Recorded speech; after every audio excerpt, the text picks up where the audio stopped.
Welcome to the Blasian Titanation podcast. Yo, good morning, good afternoon, good evening. How is everybody doing? How are y'all doing? How is everybody? Man, it's been a pretty decent weekend so far, man. Meow, I see you, man. How you doing? Update me on your life, bro. Man, I've been hella busy this summer, man. Hella busy. Like this past Saturday, I went for a drive, like a 2.5 hour drive, to this place called Blue Mountain in Ontario. It was beautiful. Other than the fact that it rained, but we went early, did the coaster, walked around, did some hiking. Oh, it was great. It was great. Yo, GTA 6 trailer dropping this month? You think so? August 4th. This week. Hell yeah. What's up, Shadow? Hello. How you liking the Zenless Zone Zero? And did you pull for Remiel? I think you did. I think you posted on my Discord that you did. But I can't wait for that GTA 6 trailer. On August 7th, there's an earning call? Okay. So they're going to drop a trailer before the earning call? That'll be interesting, man. If they do, we'll see. I mean, they got to start promoting it soon. I'm just saying, they got to start getting the ball rolling. We still don't know anything about the online mode. By now, they should have, they dropped the trailer, or they should have dropped, another trailer. It's not enough for them to release, a whole bunch of screenshots. And, I mean, the biggest blow was the no disc version. I mean, they got to bounce back from that. I know people are still going to buy it, but what's the point of pre-ordering it in the store? There's no point of pre-ordering it in the store. Yo. Oh, Beast of Reincarnation. No, that's dope. Yeah, I'm getting the physical version of that. A Shadow. Hey, what's up, Mass Murder? Hello. You're getting a Halo ad, so let's all start singing the Halo theme. The Halo. Oh, the Halo. I thought it said Halo.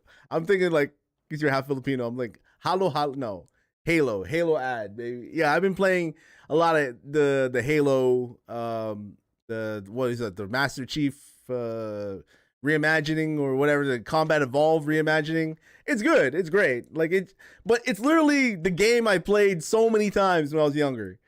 I played that game, I don't know how many times when I was younger. I played the campaign, legendary co-op, played it over and over, and then when it came out, the remastered version, I played the legendary playthrough of that. So I played that, campaign so many times, man.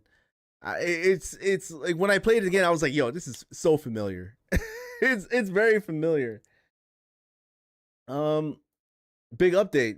If you can save for $1,500, she will cover the rest. Oh, for the PC. Let's go. W mom right there. Since it's not doing anything special. I mean, yeah, well, it's all it is just a remake or a remaster, reimagining of the Combat Evolved.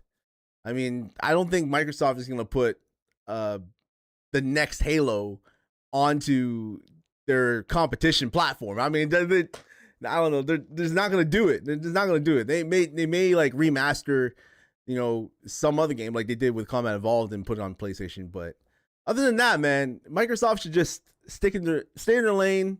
Let Sony keep fucking up with this physical nonsense. And I get it. I understand. I get it. I get why they're doing it, because of the sales, right? But you're still losing out on those physical sales. It's not like all those people who are buying physical suddenly are just gonna buy digital. I mean, there maybe a portion of those people, but again, petitions are not gonna work, and all you can do is do your due diligence. And if you want to stick to physical gaming, especially for the PS5, I saw Spider-Man 2 on sale, and I was about to pick it up for the PS5. I was like, nah, I'll wait. I'm waiting for it. I still got Spider-Man 1 play. I still got Miles Morales to play. So I still got those two games I gotta play. And by that time, when I'm done and play them to death, I will get Spider-Man 2, and by then it'll be like what, $20, something. Yeah, there's like 3 new missions for the Halo thing. Oh, the notification wasn't changed. Oh, my bad. Oh my god, I didn't change the notification. My bad, everybody. See what happens when I don't go live for like a week. Like I don't. The summertime, man. I'm so busy. I am so busy, and I again, this whole podcast is like about the films I watched over the weekend, which is Spider-Man: Brand New Day and The Odyssey, which were 2 very amazing films. I didn't hate them. I didn't like one over the other. They're just 2 different styles of films, and I'll be going through them. If any of you who are watching has not seen the Spider-Man Brand New Day or The Odyssey, yeah, I'll be going heavy spoilers. But without spoiling anything, I like what they did with Spider-Man. I love the characters they introduced with it, and with The Odyssey, it was one of those films where I'm just like, like this is, I haven't, like I wasn't bored. I wasn't bored, and Oppenheimer kind of bored me, Tenet kind of bored me. But this film right here, like this Odyssey, man, Christopher Nolan, you got it, man. I feel as though this is a step up, in my opinion. Like one of my favorite films from Christopher Nolan is The Dark Knight, obviously. Like that's the top film. He also did this film called Memento, where it's about this guy. I think his name is Guy. Well, it's Guy Pearce's character. I don't know what his name is, but he goes through like memory loss, and he has to write shit down in order to remember. It stars. Oh, I highly recommend it. Anybody, I highly recommend Memento. It's one of the first Christopher Nolan films that he created or he made, and Carrie-Anne Moss is in it. Guy Pearce, I think, is in it. Plays main character. Yeah, it's a great movie. Highly recommend. You still have to watch it. Maybe 3rd week right now. It's all booked. Oh, okay, I want to buy the best seat, but it's all booked, all of it. Oh, is it a bad or generic mission? It was all right. It's only 3 missions though, and I mean, it's okay. You're playing with Sergeant Johnson. It's like the events before, I think. Yeah, like, but I don't know. It's like events before one of the events in Halo. I wasn't following too much, to be honest. I was just like, my mind was just like, oh man, I felt like I played this before. When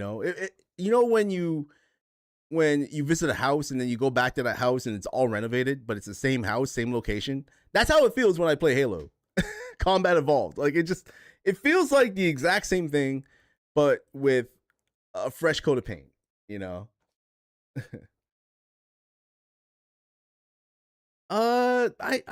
it wasn't. I wouldn't say I didn't like it.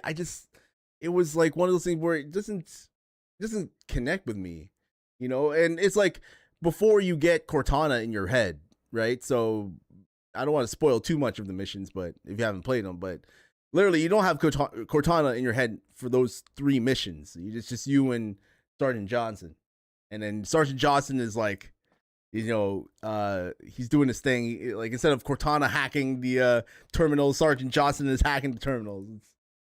It's not bad. I'm just saying, like, if GTA 6, when it does release and there's no physical disc in it, then again, like I'll be waiting. I'll be waiting for I'll just be waiting for a bit. I'll be waiting for more information before I pre-order, because I really want to know about the online mode. I really do. We all know about the single player mode. We all know. I'm just waiting for the online mode. That's it. People love it on PS5. I don't know. I just never really. I think it's the same kind of consensus. People who have the PS5, then they play Halo. It's not the same. Like people who play Gears of War on PS5, it's just not the same, man. It just feels weird. It feels weird. It's like playing God of War on Xbox. It just feels there's something off, you know? There's something going on here. And apparently you need like an Xbox account in order to play Halo. Like it's like what it's like with PlayStation doing with Steam. You need like a PlayStation account to play a PlayStation game on Steam, you know? But we'll see. Well, we'll see. I mean, I wouldn't say Halo is dead. They still got a lot. They still got a lot of time to improve, and the next Halo game, they better blow it out of the park. That's all I gotta say. They better blow it out of the park. They can't do what they did with Halo Infinite. They just can't. They cannot do that. They tried and they failed. If you're gonna do a multiplayer that's gonna be free to play, then do multiplayer that's free to play. That is it. That is all. Don't attach it to the main game. If you're gonna attach it to the main game, like they did with Battlefield 6, then the main game needs to be its own separate multiplayer. Like you gotta have your big team battles and whatnot. I mean, death matches and all that. Selling means the best selling game from Microsoft is Forza. It could be. We'll see when Fable comes out. Fable is gonna be another big one. I'm getting that physical. Fable game. I'm also getting Gears of War E-Day physically as well. So we shall see. Halo's not dead. Come on. They slackened so hard with Skyrim 2. I believe next Skyrim will be dead on arrival if they did not give... What? Yo, what's up, Nova? Hi. How are you? How are you doing, Nova? What's going on? Hopefully you had fun. I saw your videos. Love the edit of your trip to DreamCon. You know, the Jigglypuff. Was it Jigglypuff? I think it was Jigglypuff, right? that you went as? Yeah. Oh my god. Hey, what's up? Storm? More like Gears of War erectile dysfunction day. What do you mean, man? Did you not see the you saw it. You saw the multiplayer reveal. I'm definitely gonna play the beta. I 100% gonna play the open beta when it comes out. I pre-ordered the physical version.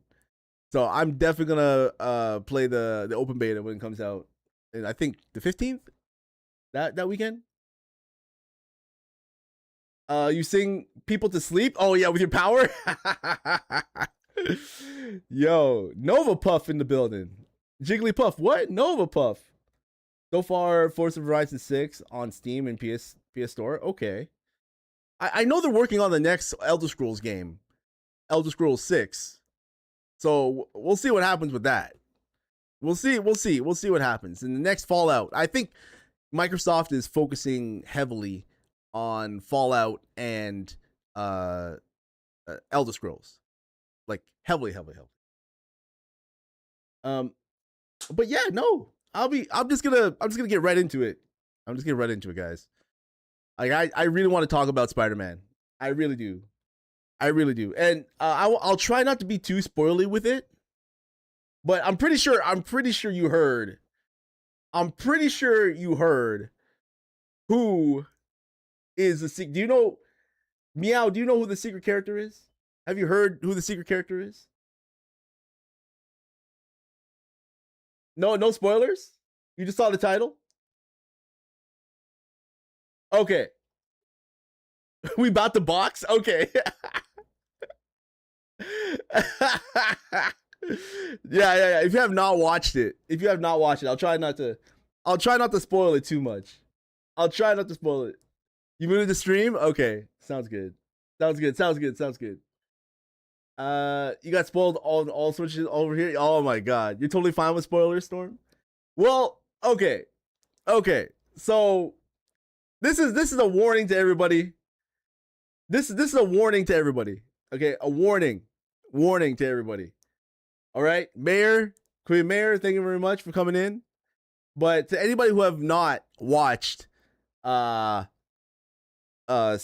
Brand New Day or the Odyssey yet, this is your last chance. Your last chance to either click off the stream, mute the stream, whatever you got to do, because I will be talking spoilers. Yeah, a movie. A movie. A movie. I'm talking about spoilers. Okay. I'll be talking about spoilers. So you have seen neither? Okay. Nova, if you have not seen it, or if you plan on seeing it, I mean, now's your time. Not everybody's time. This is now everybody's time. Okay. This man really. Okay, are we all good? Are we all good? Okay.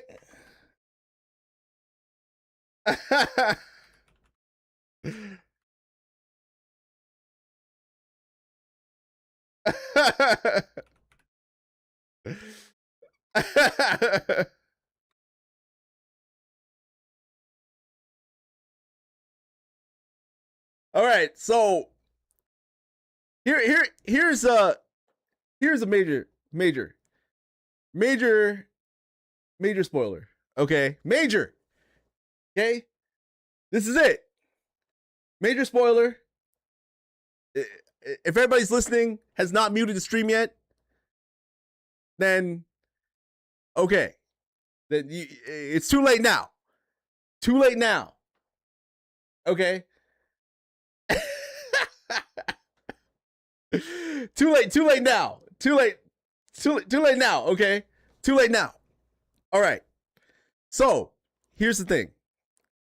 In Spider-Man Brand New Day, they did not include her in the trailers at all. They did not include her in the trailer. Have you watched it, Arctic? I'm about to spoil the shit out of both movies, man. I'm about to spoil the shit out of both movies. If you have not watched it, let me know. Turn on the stream. Yo, you do not plan on watching it? All right, good. And let me know when you're doing the Helldivers thing. Let me know when you do the Helldivers thing, man. Let me know. Because probably maybe on Thursday, I don't know, maybe if you're doing it on Thursday, if you're playing on Thursday, I'll probably or whenever you go live, I'll just try to hop in. Okay, sounds good. Anyway, spoiler alert. You ready? Okay. So, Jean Grey is in Spider-Man Brand New Day. That is Sadie Sink's character. That is her character. Okay? That is her character, and she killed it. Jean fucking Grey. Like, I was in shock. I was just like, whoa, this is where they're going with this? This is where they're going with this. I was like, God damn. So, I swear, the movie, this is a very darker Peter Parker. This is a dark Peter Parker. Like, the movie starts off with him alone. Literally, he's alone. He is by himself. His friends don't know him.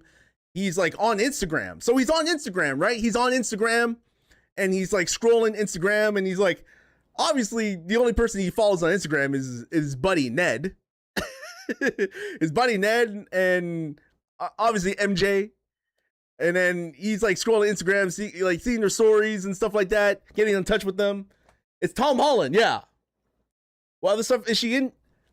She is the most major one that she is in. It's called Stranger Things. Heard of Stranger Things, Arctic? Bro. Yo, she killed this role of Jean Grey, man. It's like a young Jean Grey. So, yeah, he's on the gram. So, Wolverine likes to drink? Yeah, kinda. This is a very young Jean Grey. Yeah, okay. So, here we go. You ready? Listen. So, what happens in the beginning of the movie? You see it in the trailer. So it's like a tank, right? There's a tank that is being hijacked. So obviously, Spider-Man is has his phone out, and he sees like, oh man, crime happening. A tank is being taken. Blah blah blah blah. So this whole action sequence starts, right? And oh yeah, go look, meow. Do your skincare thing. Oh yeah, you've seen it, but you have a hard time watching stuff in front of the. Oh, it's all right. It's all right. Don't worry, Arctic. I'm just saying, if you ever get the chance to check out Stranger Things, Sadie Sink is good in that. Anyway, back to the tank. So the tank is barreling down towards this corporation. I forget what it's called. Like no damage goods corporation. I don't know what the hell it's called. But this tank is going towards this corporation or something. And then Spider-Man gets there. He tries to stop the tank.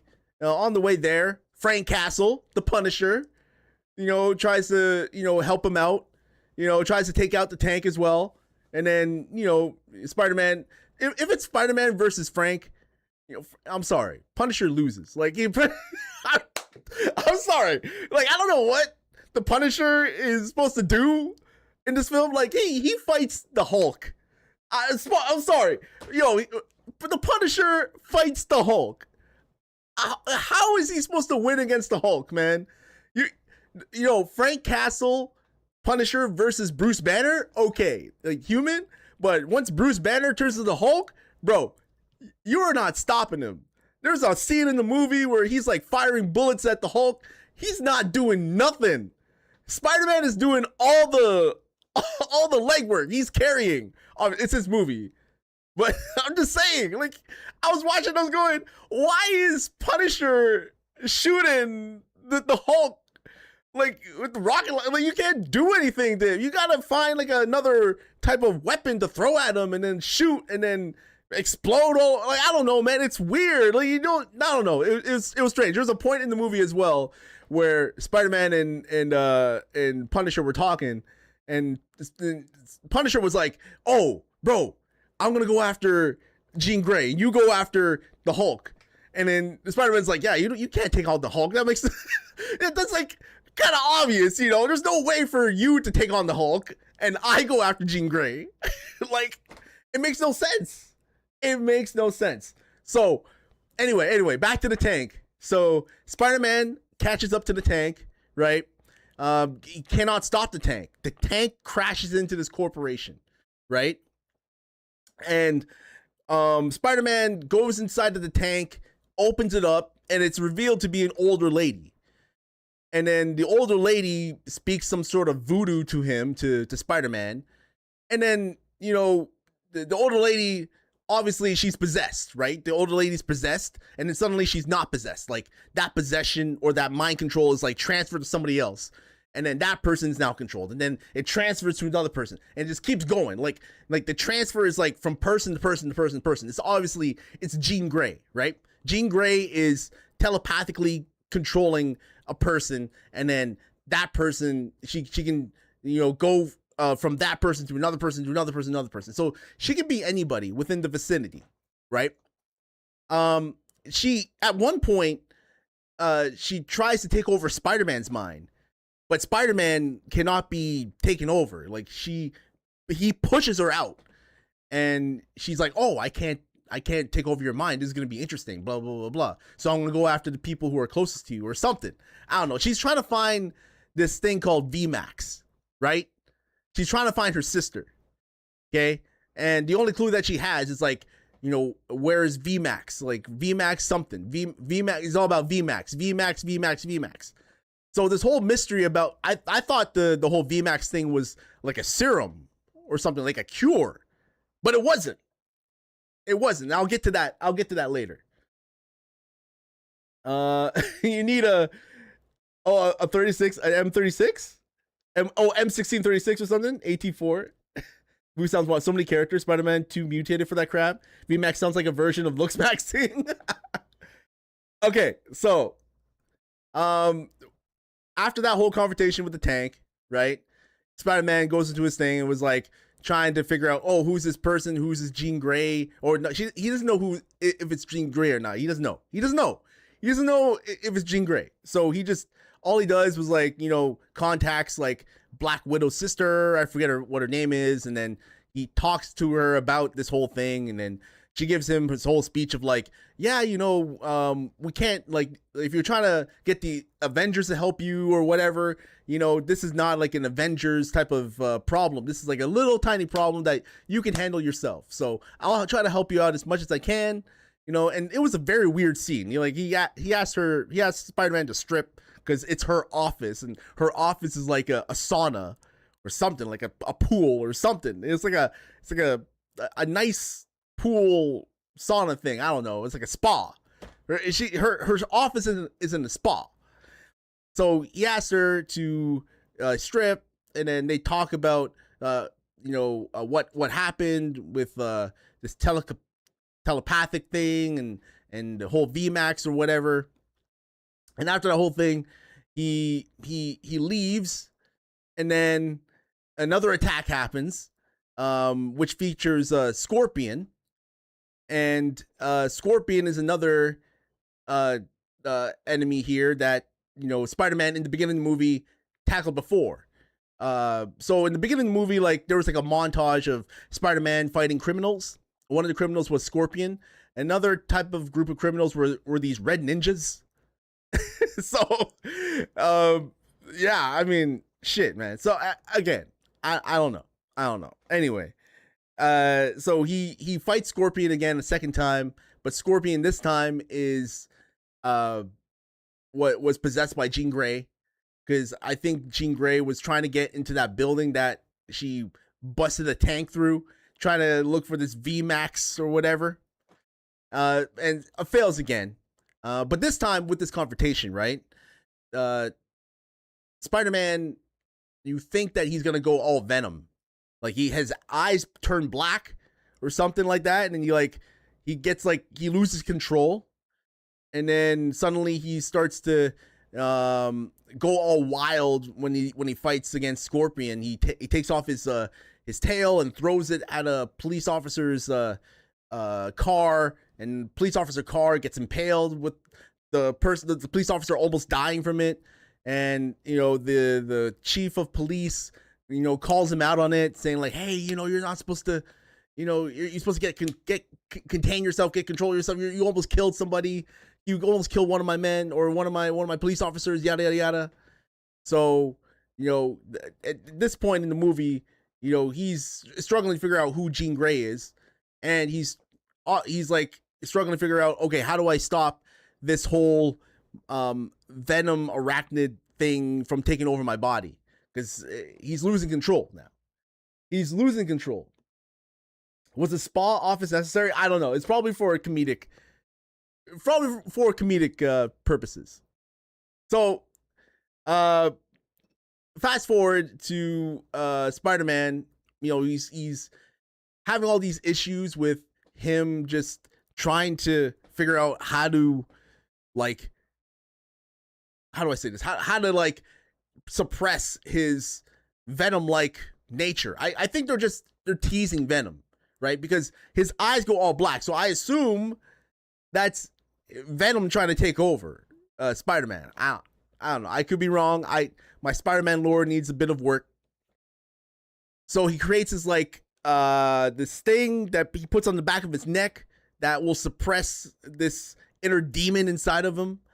And he realizes that once his inner demon is not suppressed, then his sense of, it's like everything just expands, like everything like goes like all Super Saiyan, like his senses get larger. He I don't know, I guess he gains more strength. It's one of those things where he cannot fully control this demon inside of him, right? He cannot control it. So he has to create something to put on the back of his neck so that it could suppress the demon inside him. That's all I can say about that. He gets to a point in the story where he rescues MJ, right? And he thinks that Jean Grey is going to go after MJ to manipulate him or whatever, because like he still cares about MJ, right? Even though MJ doesn't remember who he is, he thinks that he could rekindle this love for MJ. He thinks so, but he at the end of the day he cannot. Spoiler alert, he doesn't. So he like Jean Grey takes over MJ's mind. He rescues her and brings her to a rooftop or whatever. But the thing is that she's trying to manipulate him to see what he can do to use him to rescue her sister, because that's what Jean Grey's goal is, right? Is to rescue her sister. She doesn't know what happened to her sister. She doesn't know. She does not know what happened to her sister, and she's trying to figure that out, right? I don't want to get too spoily into it, but yeah, he got that venom. He got that venom. Okay, so the thing, the what really surprised me about the film is how they included the Hulk, how they included Bruce Banner. You know, in my opinion, you know, having Jean Grey trying to manipulate Bruce Banner, or like trying to get into his head and trying to fight for him so that he can break into like this facility and see if they're holding his sister or her sister. Sorry, it was a great fight scene. Like I said, it was a great fight scene between Punisher, Spider-Man, and the Hulk. Like having those three in the same scene together, that was pure cinema. I loved it. Loved it. I also loved how when Punisher went to go after Jean Grey, it was the most stupidest thing ever, because you know they don't know, like Spider-Man didn't fill Punisher in on like what kind of powers Jean Grey has. Like you just assume that Jean Grey can, like, just because Spider-Man can resist Jean Grey's telepathic ability doesn't mean that Frank Castle can. So when Frank Castle went over and tried to get with Jean Grey, or try to capture her, she just like took over his mind, and like it was just so easy for her. So easy for her to take over his mind, and then they're in the same building that they were fighting Hulk in. You know, she used Frank Castle, the Punisher, to plan all these charges to blow up a vault, which she thought contained VMAX, but it contained the man in charge of the facility that the VMAX is in. I forget the guy's name. Great actor though.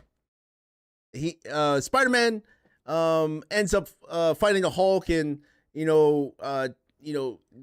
trying to convince the Hulk that he is Peter Parker, or something like that. Like he in the middle of the fight, when both the Punisher and Spider-Man separated, when Spider-Man was 1v1ing the Hulk, he like I think he tried to get inside of like the Hulk's brain and say like, hey, I'm your friend or whatever, and the Hulk just like backed off and like fell off the building that they were in. So Spider-Man goes and rescues Punisher by putting a one of the things that he used on himself, like to suppress his venom rage or whatever, on Jean Grey. So he put that on her, and then Jean Grey can't use her powers anymore, or her powers are suppressed or whatever. And then she gets captured by the guy who is holding the VMAX, whatever that thing is, VMAX, whatever that shit is, VMAX, whatever. So, spoiler for the end of the film, right? The final fight scene is literally when Jean Grey is captured.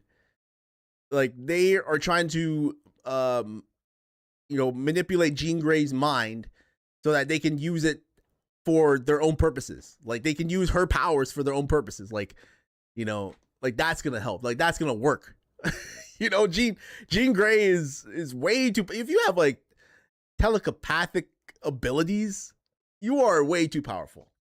And it ends up, her sister, they end up killing her sister before bringing her in, right? So so the whole VMAX thing, again, big spoilers here. The whole VMAX thing was a vent on the roof that Jean Grey was taken to. Like, Jean Grey was captured by the guy that, owned the building that VMAX was in. But VMAX was a vent, like a name of a vent in a room that her sister died in. And I kind of missed that whole information on how she got that. Like, how did she get that information of VMAX out to her sister? I kind of missed that whole, I don't know how she got that information out. I don't know how. Don't know how. Don't know. I don't know. I don't know how. It kind of like lost to me. I probably have to watch it again to see how she got that message out to her sister. How the fuck she know about to get that message out to her sister Jean Grey about VMAX? Her sister's name is Sarah, by the way. So Sarah dies in that room that Jean Grey was captured in. They tried to manipulate her to get her powers or whatever. They use like the sonic system in there. It was weird, man. I was like, this is not going to work at all. In my brain, I'm like, yo, they're trying to control something that they cannot control, and there's this whole emotional, last fight, of trying, like, it ends up Jean Grey, she gets this enormous power. It's like this enormous, like, psionic wave. Like, she just pushes it out onto, like, majority of New York City. And like, everybody, like, freezes, right? And it's like this dome of people who are just frozen in time. Maybe they're like, they're frozen in time because they can't move because of what Jean Grey did or whatever. That's what I thought. So this point, Punisher is on the outskirts of the city, and he's trying to contact Spider-Man to see, like, hey, what's going on? Why? What? Are you doing anything about this? And Spider-Man is, like, in the facility that Jean Grey was captured in, and he ends up fighting all these soldiers, and then he ends up fighting the ninjas from before, and then after that whole fight scene, he in order to win that fight scene, by the way, he had to go Venom. He had to go Venom. So basically, what it does when he takes off, like, this suppressive thing on the back of his neck that he put on, like, his web shooters don't work. Like, he has to use the natural web shooters, like in Spider-Man 1. Like, he has to use the natural web shooters that are built into his arms. Like Tobey Maguire Spider-Man. He had to use that. So in order for him to beat all those ninjas, right? And then he goes in, confronts Jean Grey. They have this whole back and forth. It's a very emotional moment between them when they talk about loneliness and family and loss. And bro, oh man, it's a tearjerker. I'm telling you, tearjerker, right? On the outskirts, though, Frank Castle has, like, a sniper set up, like, because he has to, like, he wants to take out Jean Grey so that he can stop, like, this whole psionic dome that's covering New York, right? So he's like, oh man, I gotta put a stop to this. So he fires at Jean Grey. Obviously Spider-Man, he has his senses, like, all dialed up because he took off his suppressive, so he can hear the shot coming. He gets in front of Jean and then takes the bullet in the back, and then it just cuts there. It cuts there. And then at the end, Punisher and is in the hospital with Peter Parker, because he's unmasked right now. And then the movie ends with Peter reconnecting with his old friend that from the previous movie, the Filipino guy. And that's it. That's it. Jean Grey goes on her merry way. She's accepted the fact that her sister Sarah is dead. She, like, the whole concept of loneliness comes into play. Like, she feels lonely because, yeah, she has this power. Like, the whole thing is with this whole thing of great power comes great responsibility is, like, a big theme in this film. And I feel as though a lot of the time you have this great responsibility of power, but it comes at a sacrifice. you have to be responsible for the things that you uh, that that that the mistakes that you made, or sometimes you have to let go of the things in order for for you to move on. I don't know. I think it's not going to be perfect. Like that. What I like about Spider-Man in this film is that nothing is perfect. Nothing, like, you have like an advantage, and then you have a disadvantage, and you have like issues that Peter Parker just goes through, like the whole concept of loneliness, man. Like loneliness. He's just that one guy who just locks in, or that one person that just locks in on their job, focuses on nothing else but their job, and doesn't have any friends or family that they hang out with. None of that. Like, this is what Peter does. He just goes around, hunts down criminals, talks to the chief of police saying, hey, I'll capture them and I'll leave them here, yada, yada, yada. He's very close to the chief of police and whatnot. And he just acts like your friendly neighborhood Spider-Man, but without, his personal friends being there. He doesn't have no, at the end of the movie, he doesn't hook up with MJ. There's no love story there. There's no happy ending between them, right? MJ does not have any memories of Spider-Man, because in the previous one, in No Way Home, I think it is, like, he makes everybody forget who he is, or he makes everybody forget who Peter Parker is. But yeah, no, I'm like, I love the film. I love the film. I love the film. I love that these names are just all words to you. Arctic says it's like Marvel Rivals, the movie. Did she use Phoenix Force at all in this film? No, she did not. No, she did not. She was mostly just there as like a setup, I feel. Maybe she's gonna be in the next Doomsday film. Like, I think after this film, it's Doomsday, right? Avengers? There's no other Marvel movie in between now and Doomsday, I think. But yeah, anyway, that's my whole shtick on Spider-Man. I loved it. Overall, I loved it.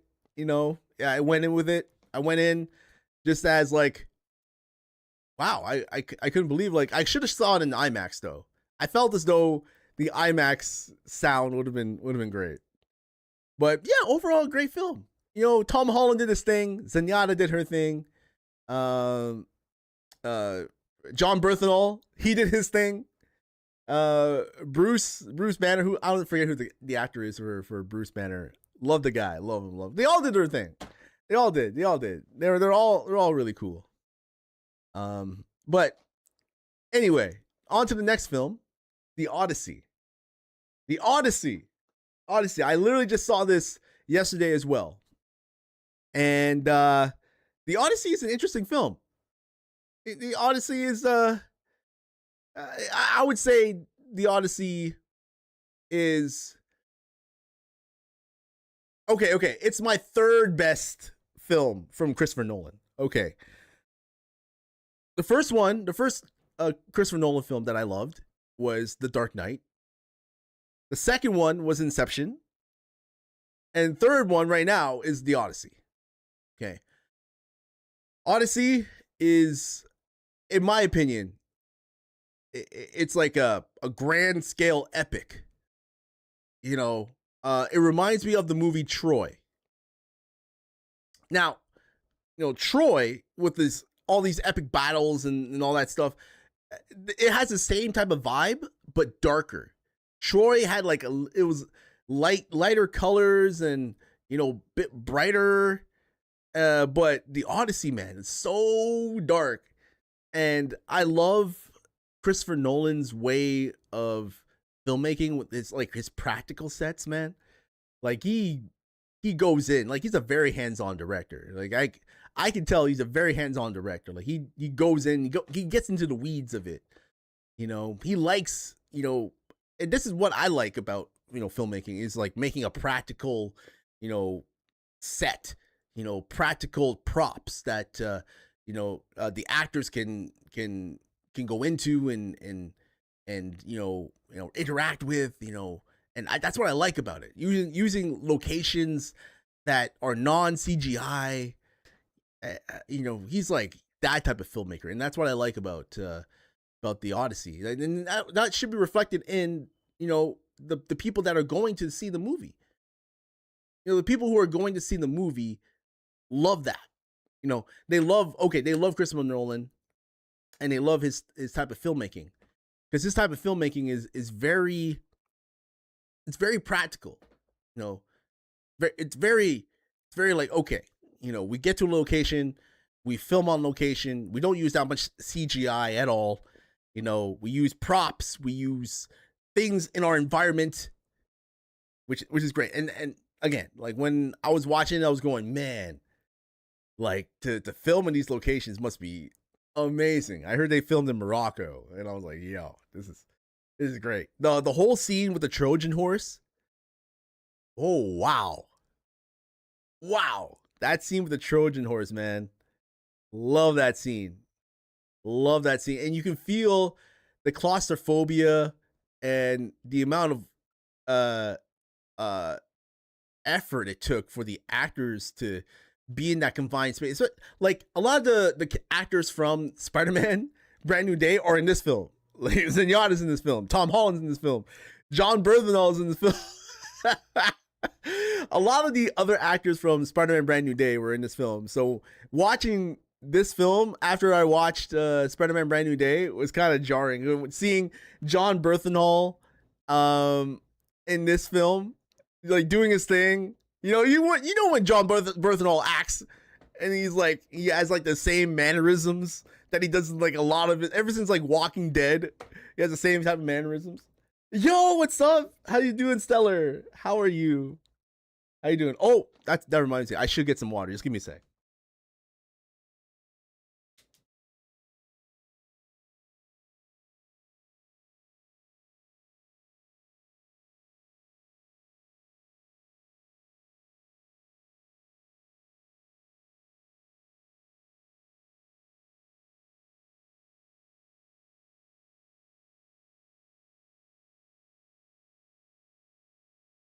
Oh, I'm good. I'm good. I'm good. Think of it, hydrate. Mm. Have you watched the Odyssey or Spider-Man yet? I know for Spider-Man it's the opening weekend, but damn, man, I'm just talking about them. If you plan on watching them, big ass fucking spoilers, big spoilers. Anyway, like I've said about John Berthenol, he is amazing. He's amazing. Like when I was watching the Odyssey and just seeing him with Tom Holland, it's like watching. It's like oh man, you should definitely watch. I don't know. I don't know if you should do this, but watching both films back to back, you'll be like, oh man, come on. Both of them are just like, it's like watching Spider-Man and Punisher. You know, it's I don't know. It just felt really jarring for me. But he did his thing in this film, man. You know, him explaining what happened that night where they took over in that Trojan horse, and I love like the detail of when they're coming out of the Trojan horse, and you know when your legs they haven't like touched ground, or they've been still for so long, and that when they actually start to move, it's like it's hard to move. You know, it's hard to move your legs. It's kind of one of those things where if you're staying in one spot and you suddenly move your legs, it's very hard. And I love that detail before they took over the city. That was the whole city takeover. Yo, Agamemnon or whoever that guy is in that armor. Yo. Damn, man. Damn. That dude was aura farming. Yo, what's up, Cosmosis? How you doing? How you doing, Cosmosis? Have you watched Spider-Man yet? Or Odyssey yet? If you have not, spoiler alert. Like big ass spoilers. Anyway, how many points to lose the hat? I think 7. I don't lose the hat though. I'll lose the hat. I'll lose the hat. Like the hat is either going backwards or forwards. I saw you Story 5. Oh, you saw Toy Story 5 and Moana live action. I heard the Moana live action is like the movie. No? Isn't Moana like the movie? Like the live action is like a 1-to-1 to the movie? They didn't make like another one? I think Dwayne The Rock Johnson was in it, right? Yes, he was. Or he is. He is in it. It was like the movie, but it was yeah, like I heard mixed things about it. You know, the promotion on it is great.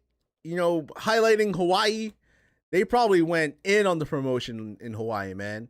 Like nothing, I saw nothing but poke all the all the time. Was cute, but still not as good as Toy Story 2 and 3. Okay. I don't plan on watching any of those. Like I watched the first Toy Story and I'm good. To infinity and beyond. That is it. Is the type of guy who would pull out so he can finish on himself. What the hell? What? Who says that? Oh my god. Well, yeah, I'm just okay, you know, he's doing this thing, he's making his money. That's it. That's all I can say about that. And do I plan on watching Moana? Probably not. It's not really my thing. Anyway, back to the Odyssey. John Berthenol, Tom Holland, they did their thing. They did their thing on it, and I'm very proud of them. But the whole movie with Odysseus being played by Matt Damon was good. Like I'm no historian, but whoa!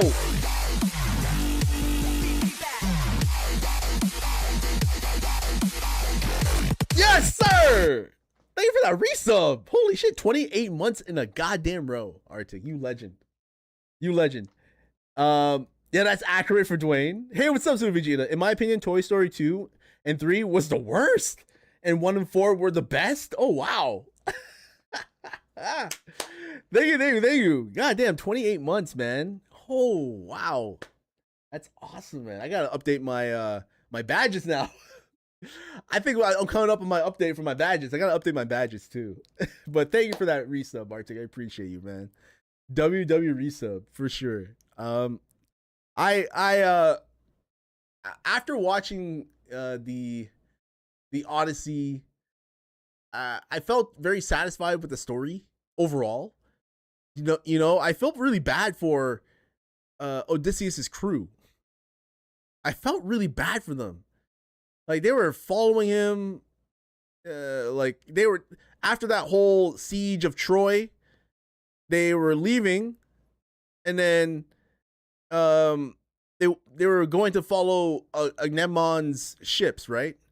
But Odysseus was like, no, we're just gonna go our own way. Let's just find our own way. And like every single time they landed on an island to like resupply or rest or something like that, they encounter like some bullshit.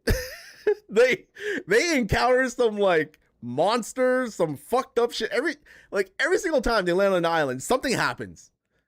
And spoiler alert, you ready? Spoiler alert. The first island was a Cyclops.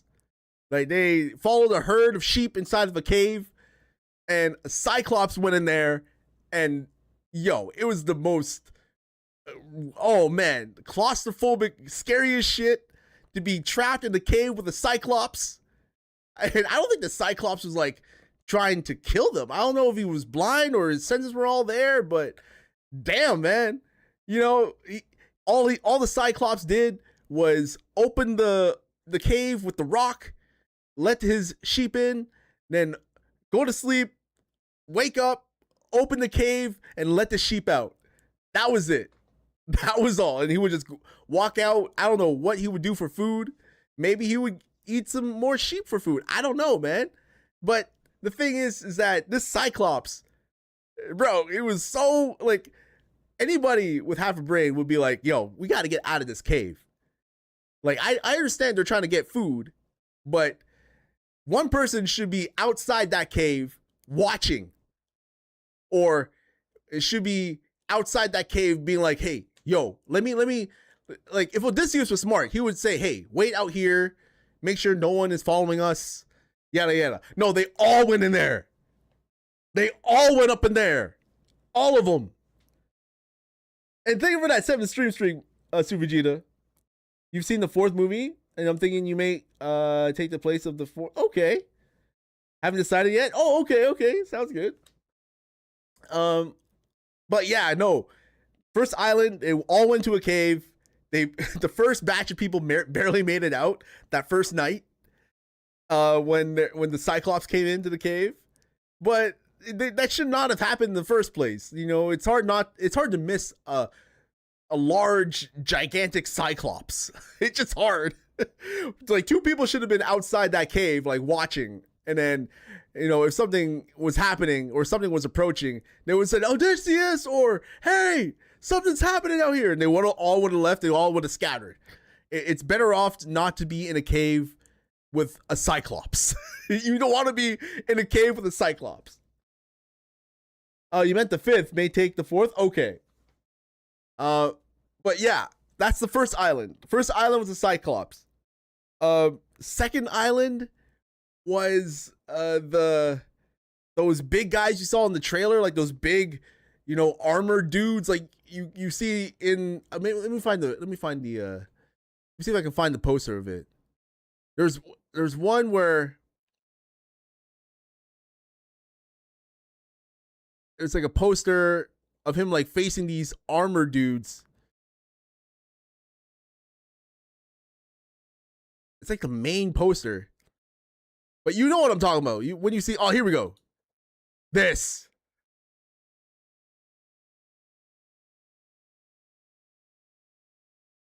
Yeah, this thing. This right here. Y'all can see that.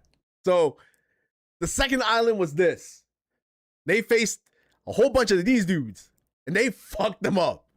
These guys literally trashed, like, I think 2/3 of his crew.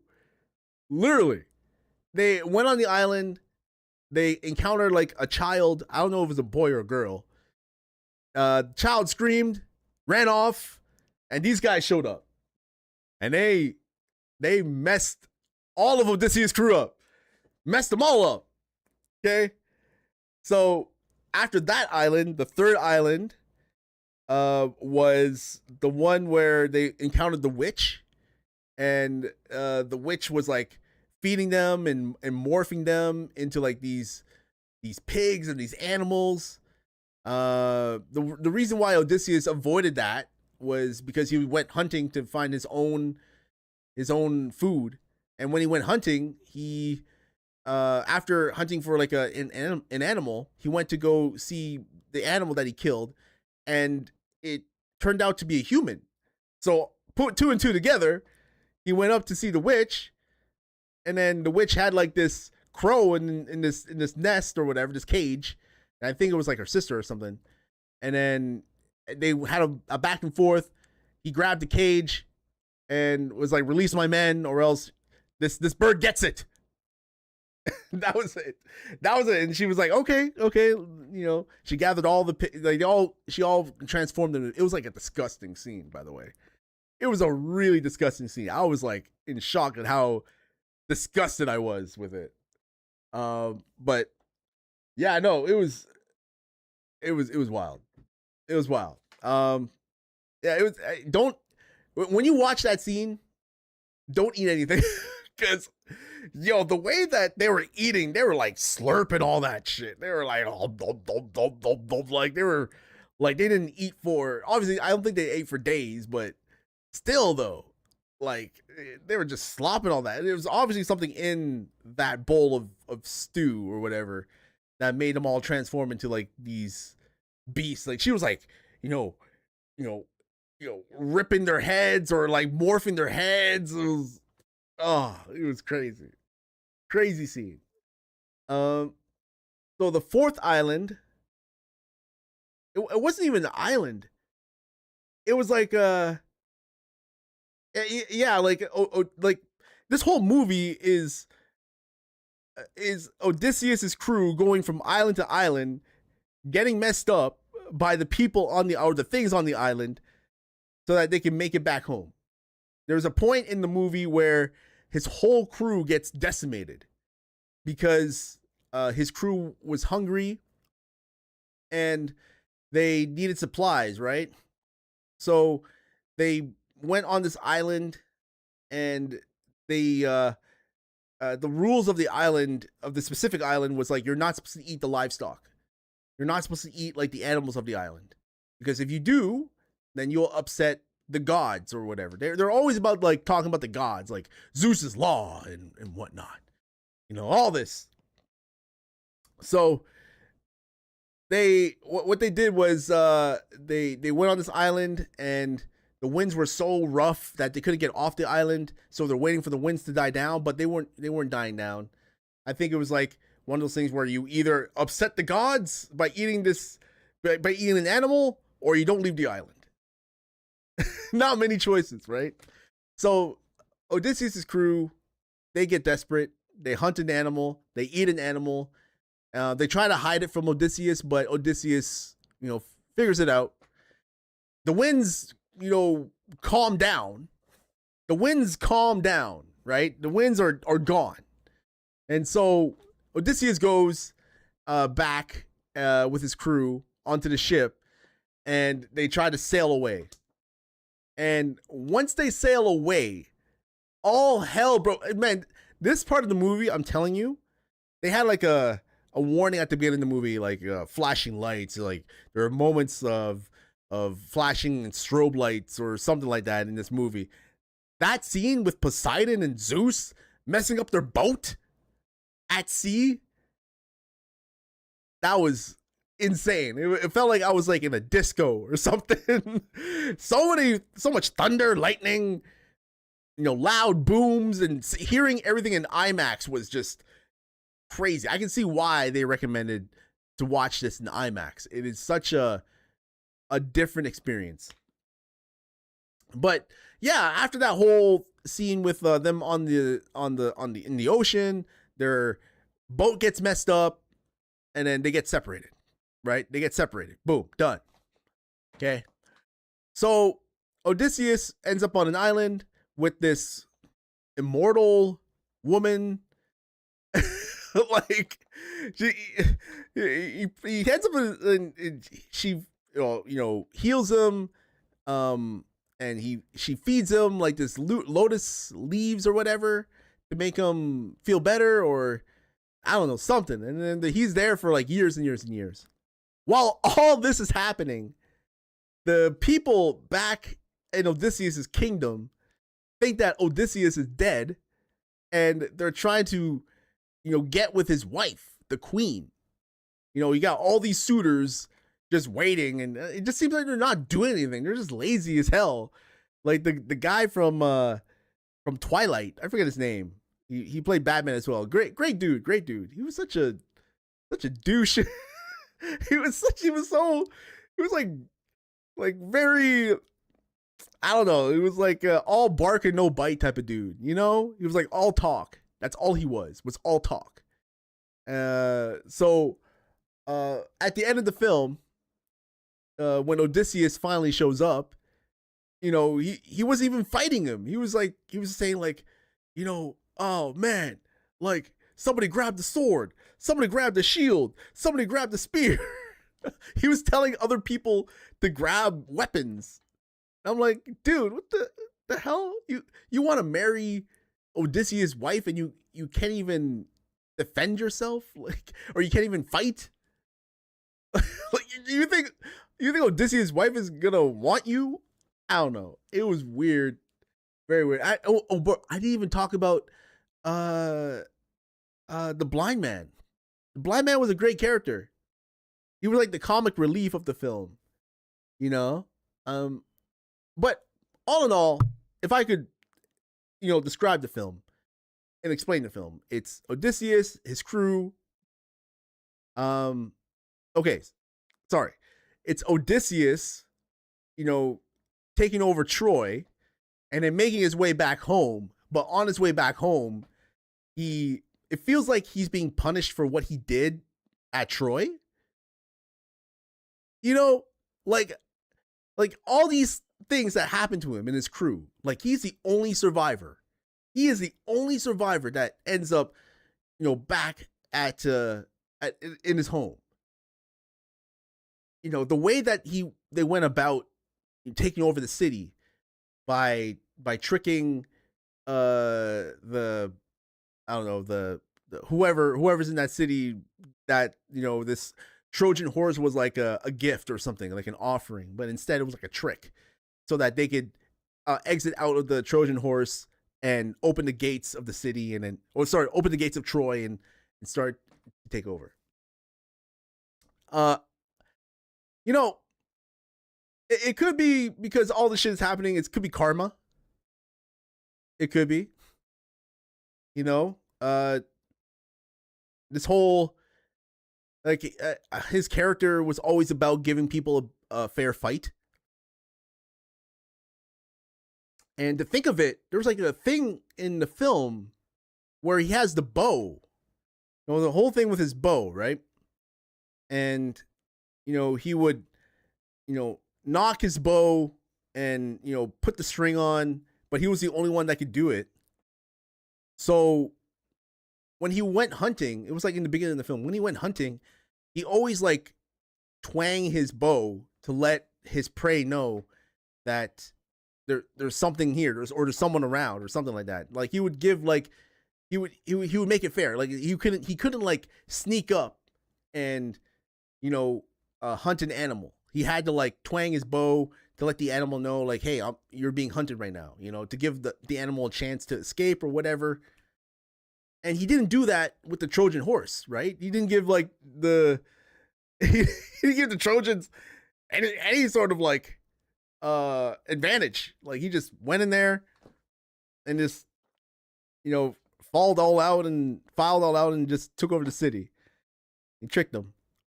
And that whole time of him coming back home, maybe it was like his punishment from the gods. I don't know, karma. And when he actually made it home back to his wife, he ended up being exiled with his wife. And then Tom Holland is now the king. But that final sequence of Odysseus, like, literally messing everybody up.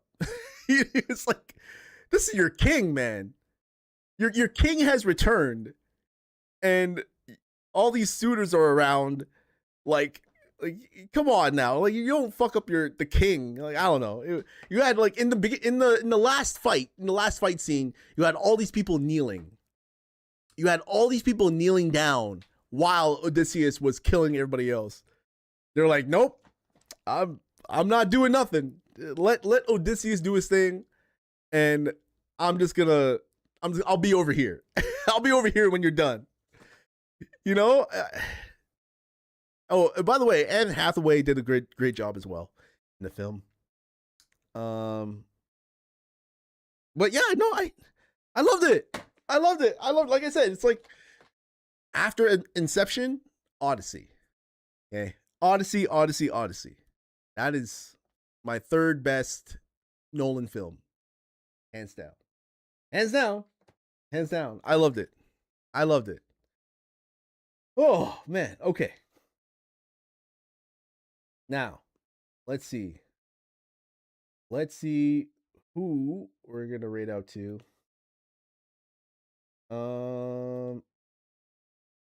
But yeah, no, that's my thoughts on the two films. Those are my thoughts on those two films. And yeah, we're just gonna rate out, and because I have nothing else to say. Like, I know I have not been streaming too much lately, and I apologize about that. But again, I've been very busy, and I will be streaming a lot more during the fall time. Okay, but for now, since it's summertime, yo, this is all you get for now. Okay, all right. So let's go over to, let's see who's live.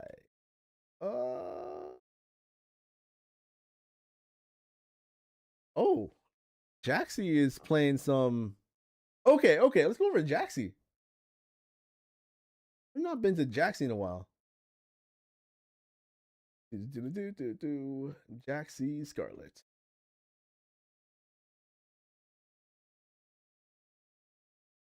All right, everybody. Let me start up that raid. I don't know when I'll be back. To be honest, I don't know when I'll be back, but if I ever do come back, then yeah, no, yeah, sure. It'll be a vibe. Let's see. Start up that raid right now. Yeah. I don't know what the next movie I'm probably gonna watch. My wifey wants to watch the Hunger Games, so I'm probably gonna. Well, my wifey wants to watch the Hunger Games, so I'll probably go to the Hunger Games. See that in IMAX. Maybe Resident Evil. I don't know if I should. Street Fighter, that's another one, but definitely Doomsday. Doomsday is another one I'm definitely gonna be watching. Anyway, take care, everybody. Have a great and fantastic day. And yeah, I will see y'all when I see y'all. Alrighty. Okay. All right. Okay. Take care. Have a good one. And I'll see you on the next podcast. All right. Goodbye.